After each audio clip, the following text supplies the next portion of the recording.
Hi, everybody. Thanks for joining me here on Conversations for Yoga Teachers. I'm your host, Karen Fabian, the founder of Bare Bones Yoga. I am a yoga teacher with many years of experience, a certified personal trainer, and an entrepreneur. My mission is to show you how to get confident, speak clearly, feel authentic, grow your impact, earn your worth, and build a community. For years, I've been working with teachers in my signature program, the Yoga Anatomy Blueprint Learning Program, and I've seen so many teachers transform, and I can help you get there too. On the podcast, you'll hear anatomy lessons, stories from teachers, interviews with others in the field, and a dose of personal development. In addition to the podcast, don't forget to also follow me on Instagram and TikTok for daily videos on teaching topics. Thank you so much for taking the time to listen today. Let's get into today's episode.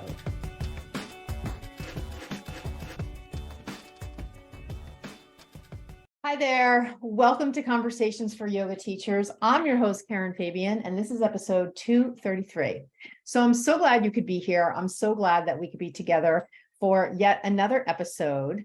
And fun fact, I'm recording this on 3/23/23, and it's episode 233, which I think is really cool. I'm not a big numerology person. I mean, I am, but I don't know the basis of a lot of numerology. But I just thought it was so cool when I wrote out the date. I'm recording this on 3/23, but this is going to go live on 3/27. So you're listening to this on March 27th, 2023, or sometime thereafter. So I am back from a trip. If you were following my Instagram stories over the past few days, you know I was in New York City. Well, I was actually in Long Island, but New York City area. And I was there for a mastermind meeting, 2 days of meetings with the two coaches that I work with, Dan and Nicole Culver. They are amazing people, and they have a program that serves entrepreneurs in all different areas. I'm actually the only yoga teacher in the group. There's lawyers, accountants, nutritionists, Ayurvedic specialists, finance people. There's just so many different triathlete coaches, so many different areas. And certainly, even though I just mentioned a bunch of people in wellness, there are people obviously in a lot of different areas too. And one of the things we talked about is how to differentiate your brand. And we talked about it from a business side, but it's also something that for you, the yoga teacher, is also really important. And the reason this is important, I believe, from the perspective of you as a yoga teacher, me as a yoga teacher, me as a yoga teacher educator, me as a small business owner, you, again, even yourself, if you're teaching yoga classes, you are a small business owner, even though you don't have a brick and mortar business. It's still your side business, your side gig, whatever you want to call it, separate from whatever you do during the day or whatever that is. But the point is, it's really important for us to think about, how are we different? How are we different from everybody else who calls themselves a yoga teacher? And when you think about, I don't even know what the number is, but when you think about how many yoga teachers are out there, there are a lot. So differentiating yourself is really important. So we're going to be talking about that today. A little bit more about the meaning. I know you've experienced teacher training. And so I know you've experienced, especially if you went away for your teacher training, or maybe went away to some other kind of yoga-based training where you had to get in a plane and go. And there's always something special about getting in a plane and going to a training versus doing something while you're also running your regular life, which I know is really convenient. And I think it's great that a lot of 200-hour teacher trainings are done in that way. I think, though, there's something really special that you get out of a training or an event or a self-improvement seminar, whatever it is, when you leave your physical home, leave your day-to-day routine, and you go somewhere to transform in whatever way that is. And so for me, it was It was a little interesting because if you've been following the show for a while, you know that I got a dog 2 years ago. I rescued Coco from New England Forever Home Rescue. He was adopted. I adopted him from Arkansas, and he drove up in a truck, and he came with a lot of interesting behavioral challenges, which I've worked through very diligently over the past 2 years. And it was the first time I went away and my boyfriend Ben stayed at home with the dog. And he's not 100% a dog person. So I did a lot of prep in terms of hiring some dog walkers that were going to supplement what he was doing. And I really, over the past 2 years, have been doing a lot to train Coco so that when I did go away, as long as Ben stuck with his routine, life would be easy. And that's actually what happened. I was so glad when I was getting updates from him that everything was going smoothly. And I know if you're listening and you have kids, doesn't even hold a candle to that. I don't have children. I've never had kids of my own.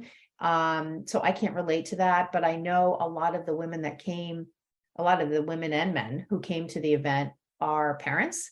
And it was doubly hard for them to leave their children, to leave their families to come to the event. Some of them were moms who had just recently had babies. So they were pumping in the bathroom and, just dealing with whoever was caring for their babies, helping those folks as they were at our meetings. So the actual getting in a plane by myself, I hadn't been in a plane by myself since 2019. And the last time I went somewhere by myself was for a business meeting I had with a different but related mentor, business mentor, James Wedmore. And so I was thinking when I was going to the airport how nervous I was. And at the same time, I was thinking it's really important that you do this because number one, I love Coco and I love my boyfriend, but I need to leave them sometimes and do my own thing.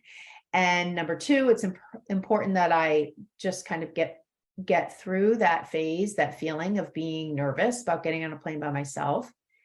And number three, I really wanted the experience and I was really eager to gain from the experience. So it was just so inspiring to meet these other entrepreneurs, to hear what they're doing, to spend time in the presence of like-minded people who are all serving their students, their communities, their people in their programs in really unique ways, and in ways that, doesn't depend on where you live or when you're available. I mean, a lot of these programs are done in a way that anybody can access them anytime, 24/7 from any place in the world. And they, as leaders in their industry, are able to serve their clients anywhere, anytime, from any place in the world. So there's a certain sense of freedom that comes with that. And I remember I had some conversations over lunch and dinner with some people that were there, and they were asking me if I taught live classes since COVID. And I said, no, I actually hadn't. And on 3/15, it was exactly 3 years since I taught my last live yoga class. And I wouldn't give up the lifestyle that I've created since then for anything. And while I loved teaching my in-person classes, I would have never given that up, but for the pandemic closure. And I would have really denied myself the opportunity to expand my program in a way that I never thought was possible. And so I'm really grateful for how things landed.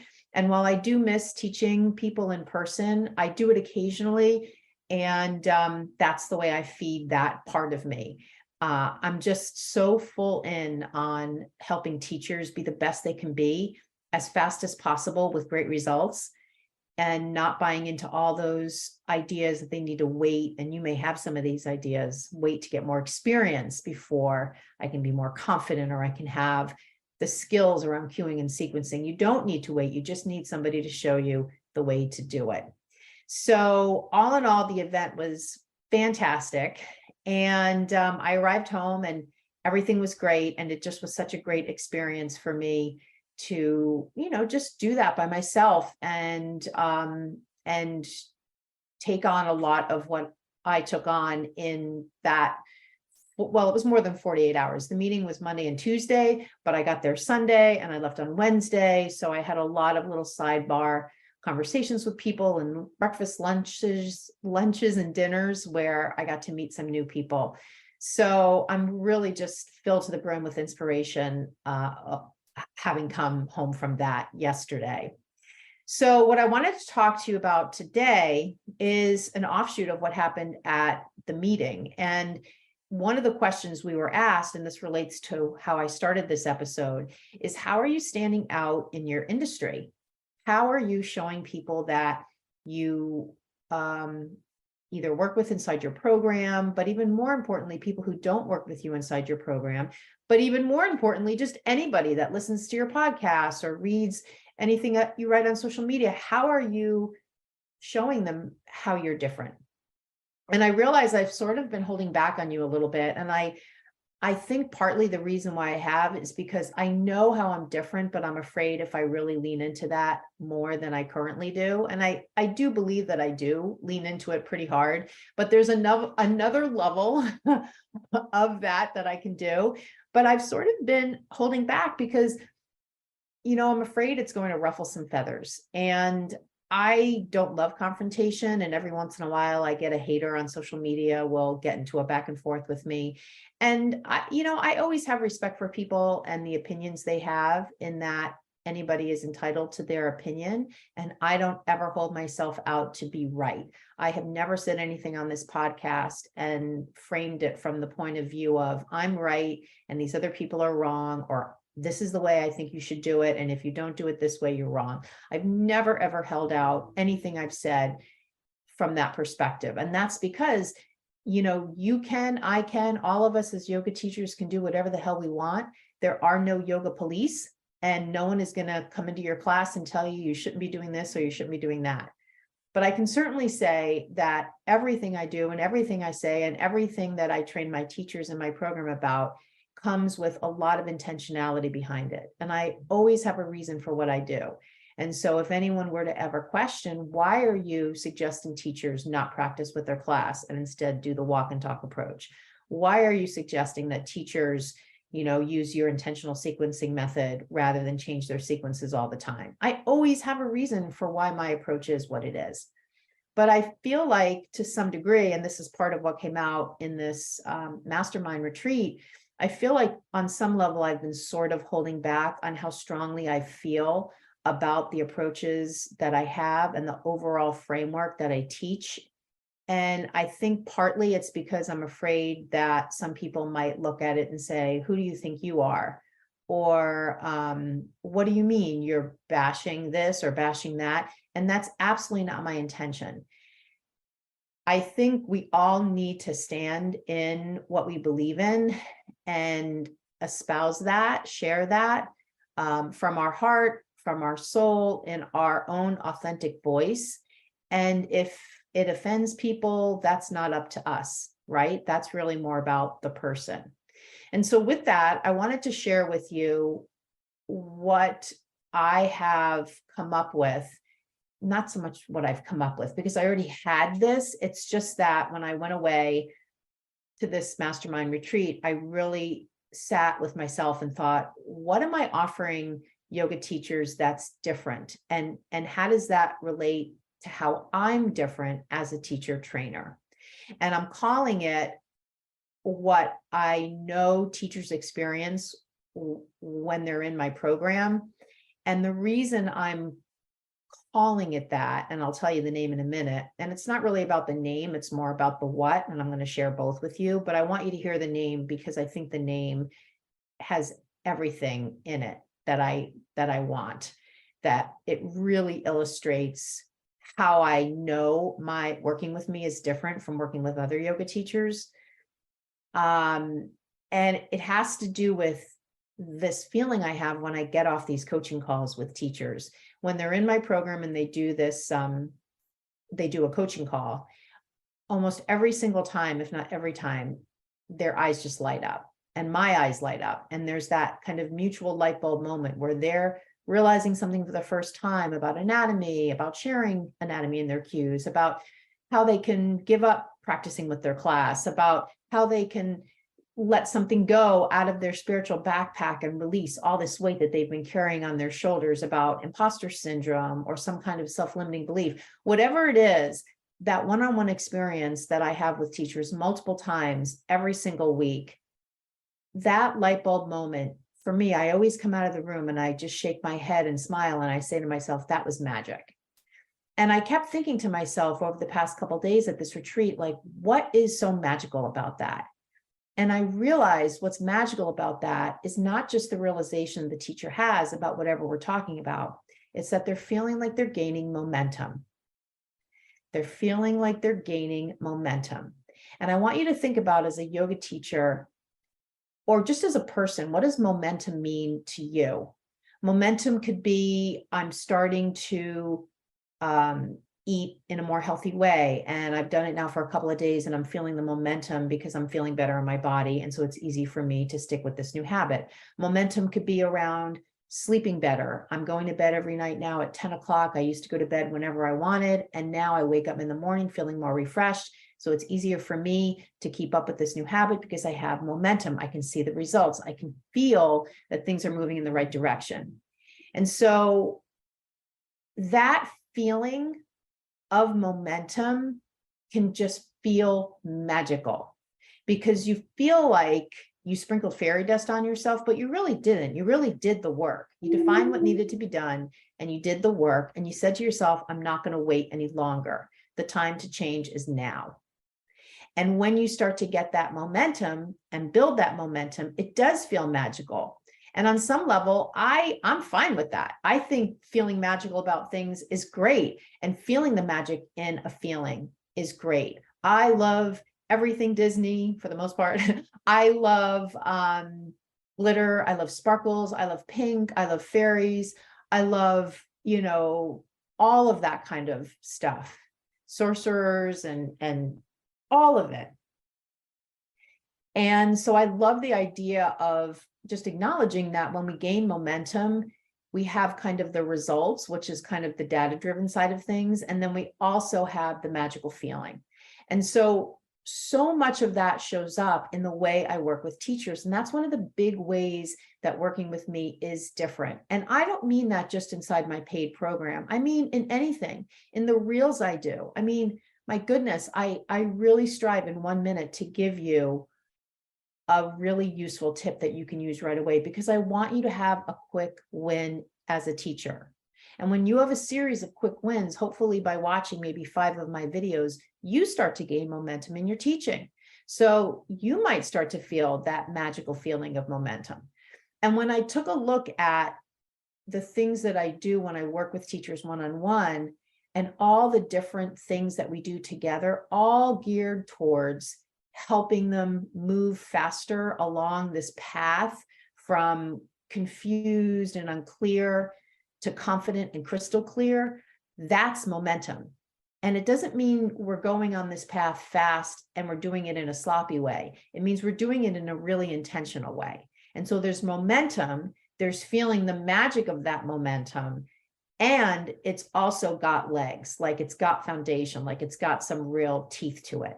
And so I sat back and I said to myself, oh my God, my method of working with teachers is that. It is that. The momentum magic method. The momentum magic method.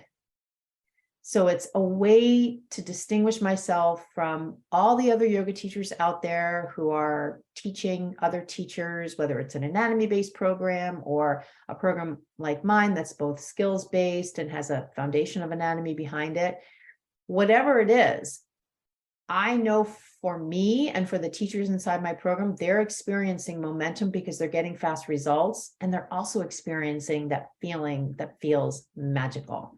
And that's what I see when I'm on the phone with them. And so that's why I call it the momentum magic method. And so when I named that as part of being at this retreat, I started to post yesterday because I was so excited to share with you what this really is about. And so I did some posts in my stories, which you may have seen. I changed my Instagram profile to call out that my method of working with you as a yoga teacher is by sharing with you my momentum magic method so you can experience it too. And I wanted to talk today about what are areas where you might want to feel some momentum as a teacher. And there's a whole bunch of different areas. So I just want to quickly go through them. So one area where you might want to experience momentum, and I'm going to start with maybe one that sounds a little controversial and isn't talked about a lot. I'm going to start there anyway, is more money. Maybe you want to have more momentum around earning more money. And a great way to do that is to figure out what your rates are. And if you haven't done that, to make a rate list. And if you don't know how to do that, contact me and I'll help you do it. Because one of the best ways to get some momentum around making more money is to be crystal clear about what you're worth, how much you charge for what you do. And then you can make good decisions around, do you want to accept less than that if a studio owner offers you less than your rate? Or you'll be ready at the drop of a hat to respond to an email or have that conversation with somebody at Starbucks. If they ask you for a private session, you won't be back on your heels wondering, what is my rate for that? So one great way to build momentum around earning more money is to be really clear about what you charge. The next thing is more classes. What if you want to build momentum around having more classes on your schedule? So a great way to do that is to assess in your area other studios that are nearby, other areas that are nearby that you could rent, other businesses that are nearby that might be interested in yoga classes, and to also contact every yoga studio in your area and ask if you can get on the sub list. Now, that's just a really short list. If you want to delve in deeper, just contact me and I'll help brainstorm more ideas with you. Another area where you might want to build momentum is to have more students. To have more students in your classes. The best way for you to have more students is to be a better teacher. And I know better is a very subjective term.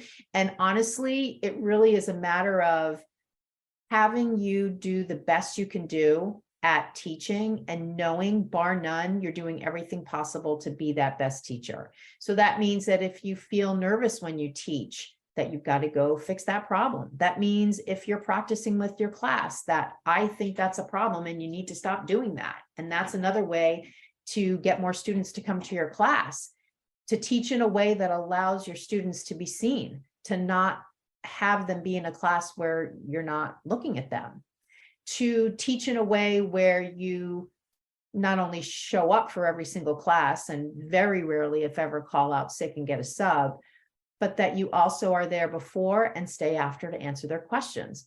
These are all subtle ways that you can grow your classes because the students will just know that you're dependable, that you're knowledgeable, that you're not afraid to show yourself, and that you look for little opportunities to interact with them. And that's a great way to build your classes.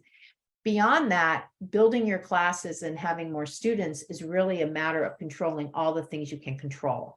And so what that really boils down to is if you lay your head on the pillow at night and you worry about your classes, you worry that people are getting hurt in your classes or are going to get hurt, you spend a lot of time building your sequences, you go into class and you feel nervous around how to share your cues. All of these things are things that you can improve. And the longer you wait to fix them, the longer you're losing an opportunity to build your classes, because all that stuff comes back to bite you in the tangible 3D things that we see around low class numbers. Now, is it 100% for sure if you kind of clean your house and make it as perfect as possible, everybody's going to show up to the party? No. Like I said, there's only some things you can control.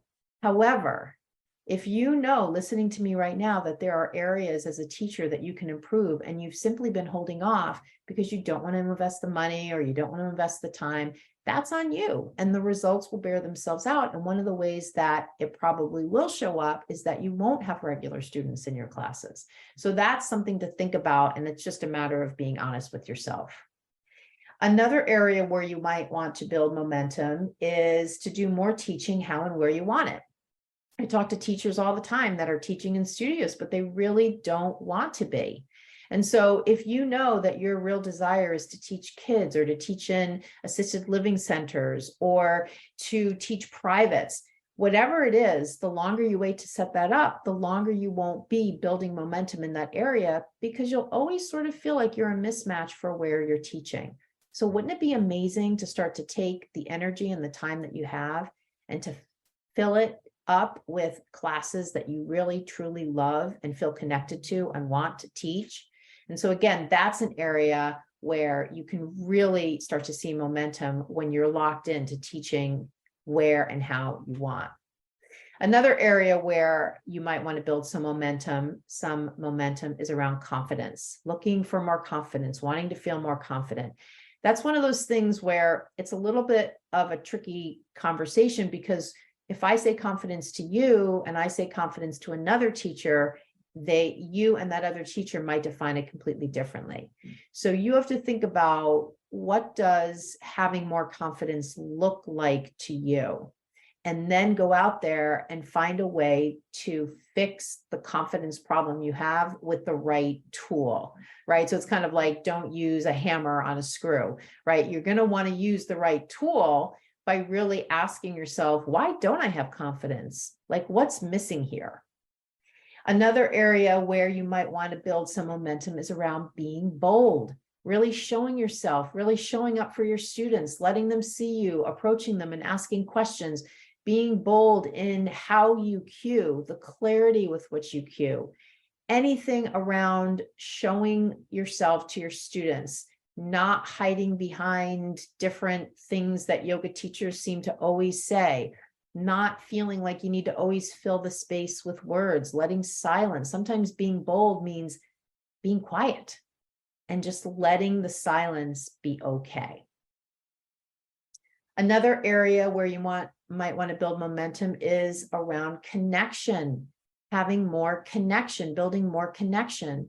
A great way to do that, again, is to see your students, to walk around the room, to ask them questions, to show up before class starts and hang out in the lobby and see how they're doing. These are all great ways to build connection, to use cues that they really understand, to reframe your cues because you see that someone's having a tough time, and to reframe it, and then you see that they get it, right? Their body just moves into this different position, and it's almost like you could hear in their mind, they're saying, yes, now I'm doing the pose. So those are great ways to build connection.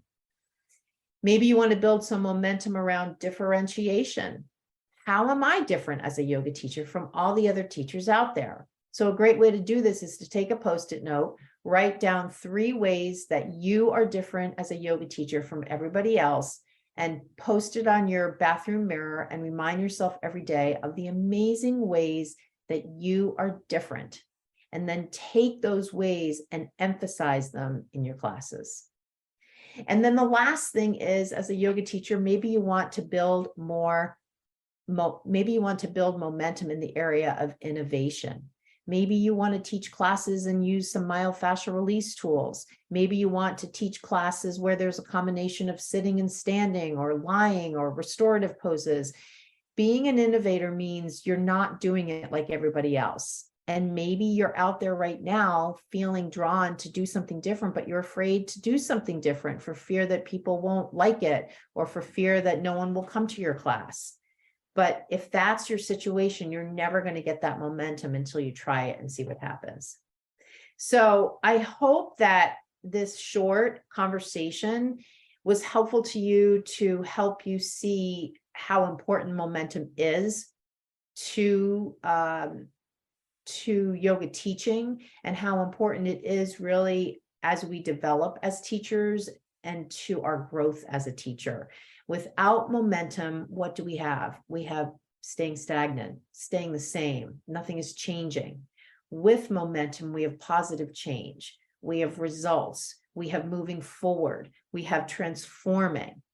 So all of those things are not only ways of being we want for our students, they're ways of being we want for us as teachers. So I'll say, as you listen to all of this, if you're a yoga teacher and you've been teaching for 6 months or more, and you're feeling like you're struggling in the areas of cueing and sequencing, and you're looking for ways to build more confidence, so it's that combination of both skills and feeling, get in touch with me. I've worked with dozens of teachers inside my program, and I can talk to you, see if you're a fit for the program, and tell you more about it. I hope this has been a really just supportive conversation for you. I would love to hear anything that came to you as you were listening to it. So feel free to send me a DM on Instagram. And I can't wait to chat with you again in the next episode of Conversations for Yoga Teachers. Namaste. Hi there. Thank you so much for listening to this latest episode. And thank you so much for being part of my community and for spending some time with me here on the show. I wanted to wrap up this episode with just a quick note. I have a brand new recorded workshop page. And I'm really excited to offer you an opportunity to watch recorded workshops whenever you want. I have the first installment of a workshop on the page on the website, and it is a short workshop all about how to give effective cues. And so all you need to do to watch this free workshop is go to my website, barebonesyoga.com, and you'll see the listing in the dropdown for recorded workshops. When you click that page, you'll see on that page the link to sign up to watch that recorded workshop. I'll be adding more workshops in the future to this page, and it's a way that you can access educational and growth information for teachers without having to make a workshop at a particular time. I love to get together with teachers live, both in person and of course online, which is where I'm doing most of my interaction with teachers right now. However, I appreciate that sometimes people can't make a workshop or the time doesn't work for them or they're in a different time zone. So I want you to know that this page can be a resource for you so that as you're out there and you have questions about different things, or you have maybe a half an hour or 45 minutes that you want to devote to your continuing education as a teacher, you can just go to my website, pull up this recorded workshops page, and there will be resources there for you to take a look at. And all of the workshops that I share are all designed at, number one, giving you information, and number two, giving you the skills that come from getting that information.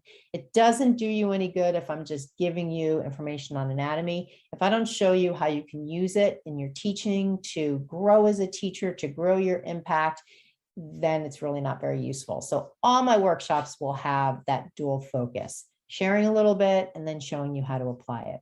So I hope you'll check that out. If you have any questions or feedback, definitely let me know. Just send me an email, Karen@barebonesyoga.com. Thank you so much for listening to the show, and I look forward to hearing from you. Namaste.